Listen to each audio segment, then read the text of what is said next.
साथीहरू यो संसारमा चोरहरू पनि अचम्मको हुँदो रहेछ क्या।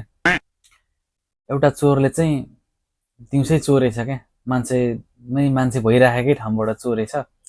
अनि पुलिसले पक्रेर पुलिस चौकी पुर्याएर चाहिँ सोधेछ। पुलिसले सोधेछ त्यो चोरलाई, तैँले यति धेरै मान्छे भएकै ठाउँबाट दिउँसै कसरी चोरिस् त भनेर पुलिसले चोरलाई सोधेछ।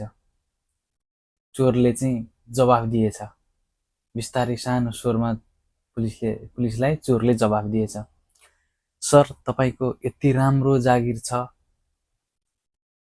गभर्नमेन्टको जब हो, स्यालेरी पनि राम्रै छ, राम्रै खानदानको हो तपाईँ, हामी पो बेरोजगारी छौँ, खान पुग्दैन यताउति होइन, र हामी चोरी गर्छौँ त। तपाईँको त सब थोक राम्रै छ, अनि तपाईँले यो दिउँसै चोर्ने आइडिया सिकेर चाहिँ के गर्नुहुन्छ भनेर चोरले भनेछ।